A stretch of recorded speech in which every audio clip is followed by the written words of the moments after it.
Olá, eu sou o professor Luiz Amarante. Sejam bem-vindos. Este canal tem como objetivo fornecer informações complementares aos acadêmicos dos diversos cursos da área da saúde, auxiliando-os em seu aprendizado e com foco especial na prevenção das doenças, mas também na promoção do uso racional dos medicamentos. O tema de hoje serão as dislipidemias e aterosclerose. É uma continuidade do assunto que abordamos na aula anterior, onde falamos sobre o risco cardiovascular. Eu estou deixando aqui em cima o link para aquela aula. As informações desta videoaula não são destinadas ao público leigo e não substituem a consulta, a prescrição e o acompanhamento do profissional legalmente habilitado para cuidar da sua saúde. Não use medicamentos sem o aconselhamento desses profissionais. Como a área da saúde e principalmente a farmacologia estão em constante mudança, sempre que prescrever um medicamento ou orientar um tratamento, o profissional deve seguir os protocolos clínicos e as informações fornecidas pelo fabricante, com especial atenção à indicação clínica, doses, contraindicações e reações adversas, dentre outras. As doenças cardiovasculares são de origem multifatorial, o que inclui uma predisposição genética e familiar. Por isso mesmo, é muito importante que tenhamos foco na prevenção e no controle das comorbidades, como a obesidade, o estresse, a hipertensão, o diabetes e principalmente as dislipidemias. Na verdade, o risco cardiovascular é a somatória do risco associado a cada um desses fatores, podendo inclusive haver sinergismo entre eles. O uso de fármacos antilipêmicos no tratamento das dislipidemias trazem grande benefício aos pacientes, uma vez que reduzem o risco cardiovascular. Os fármacos antilipêmicos podem ser classificados de acordo com seus mecanismos de ação. A colestiramina é uma resina de ligação de ácidos biliares. O ácido nicotínico, um inibidor da lipase tecidual nos adipócitos. A ezetimiba, o inibidor da proteína Niemann-Pick. As estatinas, que inibem a HMG-CoA-redutase. Os fibratos, que são ativadores do receptor alfa-ativado pelo proliferador peroxissômico. E os mais recentes, os inibidores da proteína PCSK9. Iniciaremos com as resinas de ligação de ácidos biliares. No Brasil está disponível a colestiramina. Este fármaco tem como mecanismo de ação a formação de complexos insolúveis com os ácidos biliares no jejum e no íleo, impedindo sua recirculação enterohepática, o que reduz a absorção do colesterol exógeno e aumenta o metabolismo do colesterol endógeno. Além das dislipidemias, a colestiramina é usada em outras enfermidades, mas como hipolipemiante, é útil quando há elevação do LDL colesterol.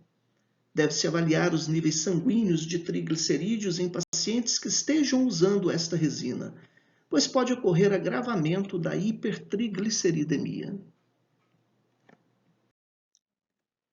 Uma vez que sequestra ácidos biliares, pode haver redução da absorção intestinal das vitaminas lipossolúveis, do ácido fólico, que é a vitamina B9, e de alguns medicamentos. Por isso, e quando possível, recomenda-se um intervalo entre a administração da colestiramina e outros medicamentos de pelo menos 1 hora antes e 4 horas depois, respeitando-se sempre a prescrição e orientações recebidas do profissional da saúde. Também, em alguns casos, pode ser necessária a reposição das vitaminas citadas. No segundo grupo, encontramos o ácido nicotínico, uma vitamina que inibe a atividade da lipase tecidual nos adipócitos, diminuindo a liberação de ácidos graxos livres. Como consequência, a redução da síntese hepática de triglicérides e da secreção de VLDL e LDL colesterol. Ainda pode ser observado um aumento da secreção do HDL colesterol. As principais reações adversas ao uso do ácido nicotínico são distúrbios gastrointestinais, palpitações e rubor. Um fármaco hipolipemiante relativamente recente é a ezetimiba, que atua sobre a proteína Niemann-Pick. Esta proteína tem expressão ampla no organismo, mas está presente principalmente no fígado e no intestino. Nas membranas dos enterócitos, ela se liga ao colesterol e fitosteróis, o que promove a sua absorção. Usada isoladamente ou associada a outros hipolipemiantes, a ezetimiba reduz o LDL colesterol e, consequentemente, o risco cardiovascular. É especialmente importante quando não se consegue a redução dos índices lipêmicos desejados com doses de estatinas adequadas ao paciente, seja na prevenção primária ou quando o paciente já apresenta doença teromatosa. Também é útil na redução da esteatose hepática não alcoólica e no tratamento da síndrome metabólica. Outro importante grupo de fármacos antilipêmicos são as estatinas, que inibem a HMG-CoA redutase. Como exemplos, nós temos a simvastatina, a pravastatina, a fluvastatina, a pitavastatina, a atorvastatina e a rosuvastatina. A biossíntese do colesterol é um processo bastante complexo. A acetilcoenzima A dá origem a 3-hidroxi-3-metil-glutarilcoenzima A, que é convertida em ácido mevalônico em uma reação catalisada pela enzima HMG-CoA redutase. Após mais de uma dezena de etapas, o ácido mevalônico é transformado em colesterol. Uma dieta rica em glicose aumenta a síntese de acetil-CoA e pode levar à hipercolesterolemia. As estatinas são análogos estruturais da HMG-CoA e inibem competitivamente a enzima HMG-CoA redutase, diminuindo a síntese hepática do colesterol. Com essa redução, aumenta a secreção de receptores de LDL, que promove a endocitose do colesterol e sua posterior hidrólise nos lisossomas. Dessa forma, as estatinas reduzem a síntese endógena do colesterol e promovem o seu metabolismo hepático, o que pode explicar o seu potente efeito hipolipemiante. A síntese hepática do colesterol ocorre principalmente à noite, com pico entre a meia-noite e as 6 horas da manhã. Por isso, o ideal é administrar as estatinas à noite, sem dose única diária. A atorvastatina e a rosuvastatina podem ser administradas em outros horários, pois apresentam meia-vida mais longa. Além de seu efeito sobre o metabolismo lipídico, alguns estudos sugerem que as estatinas podem aumentar a síntese do óxido nítrico, possivelmente pela ativação da iniosintase endotelial, com efeitos benéficos sobre a função endotelial, reduzindo a agregação plaquetária e a inflamação vascular, estabilizando uma possível placa teromatosa e ainda outros efeitos importantes. É bom lembrar que o óxido nítrico é um potente vasodilatador coronariano. Por tudo isso, as estatinas são a primeira opção na prevenção primária e secundária das doenças ateroscleróticas coronarianas e cerebrovasculares. As reações adversas às estatinas são raras e as principais são distúrbios gastrointestinais, aumento das enzimas hepáticas, mialgia e rabdomiólise. Recomenda-se dosagem de ALT e AST e de creatinoquinase antes do início do tratamento e acompanhamento clínico dos pacientes. Uma pergunta recorrente em minhas aulas é qual a melhor estatina? Eu sempre respondo, não existe uma melhor ou pior estatina. Todas elas são úteis para o tratamento das dislipidemias e na redução da morte cardiovascular. O importante é que o tratamento seja individualizado de acordo com as características do paciente e as metas desejadas para a redução do LDL colesterol. Na atualização da 5ª Diretriz Brasileira de Dislipidemias e Prevenção da Aterosclerose, nós encontramos este quadro. Eu recomendo a leitura, pois ele nos traz muitas informações com relação ao tipo de estatina, a dose que deve ser utilizada e as reduções médias com relação ao LDL colesterol. Uma classe de antilipêmico muito importante são os fibratos, usados principalmente quando se deseja reduzir os níveis plasmáticos de triglicerídeos e VLDL. Os fibratos são derivados do ácido fíbrico que reduzem de forma acentuada os triglicerídeos. Os principais fármacos disponíveis são o bezafibrato, a genfibrosila, o etofibrato, o fenofibrato e o ciprofibrato. Os fibratos são agonistas dos receptores de transcrição nuclear alfa-ativados pelo proliferador peroxissômico.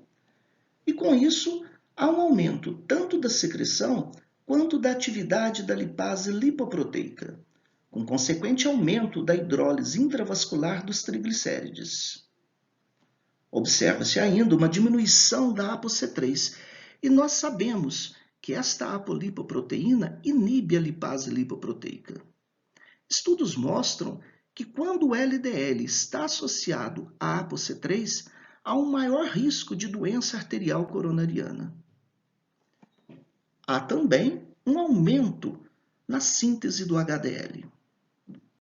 Os fibratos são usados no tratamento da hipertrigliceridemia, principalmente quando os níveis de triglicérides são muito altos, no tratamento da dislipidemia mista e também podem ser úteis no controle da hipertrigliceridemia causada por inibidores das proteases virais. As reações adversas aos fibratos são raras e incluem distúrbios gastrointestinais, aumento das enzimas hepáticas e mialgia. Devem ser utilizados com muita cautela em pacientes com disfunção hepática ou renal. Os fármacos hipolipemiantes mais recentes são os anticorpos monoclonais inibidores da PCSK9. Estão disponíveis no Brasil o arilocumab e o evolucumab, que são administrados por via subcutânea. São usados nas dislipidemias com risco cardiovascular elevado quando o tratamento com estatinas e o ezetimiba, na maior dose tolerada, não alcançar as metas. A PCSK9 foi identificada em uma mulher jovem com taxas de LDL colesterol abaixo de 14 mg por decilitro. Pesquisadores da Universidade de Paris demonstraram hipercolesterolemia familiar causada por mutações no gene PCSK9. Na verdade, uma hiperexpressão desses genes. Eu recomendo a leitura atenciosa destes dois artigos para melhor conhecimento da história desta importante proteína. O receptor de LDL, após ser secretado, é exteriorizado e capta as partículas de LDL, transferindo-as para os endossomas, onde o colesterol será metabolizado. O receptor é então reciclado e se ancora novamente na membrana do hepatócito, onde continuará retirando as partículas de LDL do plasma para serem metabolizadas. Como fator limitante da reciclagem do receptor LDL, o hepatócito sintetiza a proteína PCSK9, que se liga ao receptor, impedindo que ele seja liberado da partícula de LDL, sendo degradado juntamente com essa partícula. Os inibidores da PCSK9 são anticorpos que bloqueiam a proteína, impedindo a sua ligação ao receptor LDL, o que permite a reciclagem do receptor, que estará apto para captar novas partículas de LDL colesterol.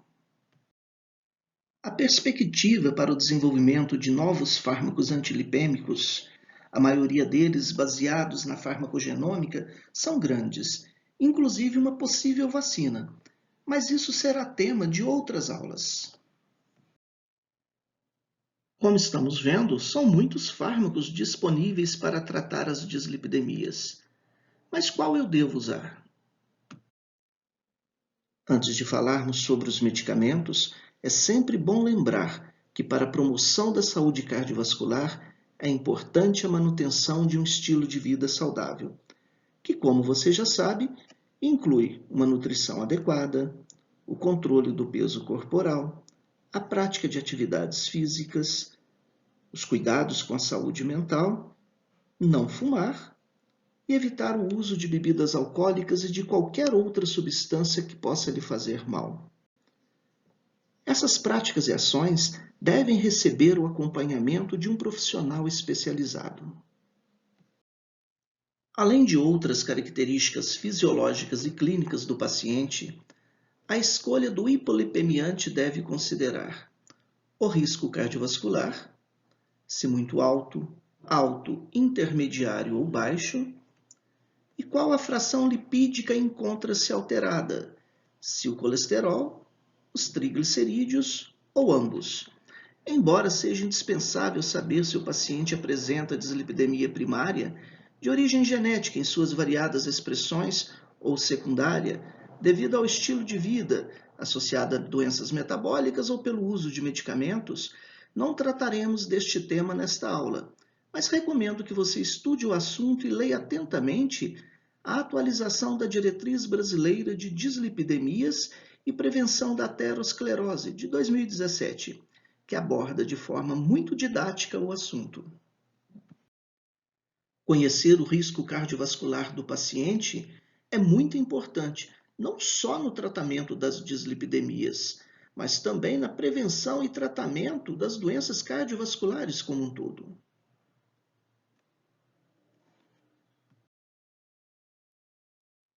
O tratamento das dislipidemias, como em outras enfermidades, deve ser individualizado e considerar vários parâmetros clínicos e fisiológicos. Entretanto, com relação ao risco cardiovascular, este quadro, adaptado da atualização da Diretriz de Prevenção Cardiovascular da Sociedade Brasileira de Cardiologia, define, além dos valores de referência, as metas terapêuticas almejadas para o colesterol LDL e também para o não HDL, isto em pacientes que estejam usando hipolipemiantes. Para que você possa fazer uma leitura atenciosa, vou deixar o quadro exposto por alguns instantes.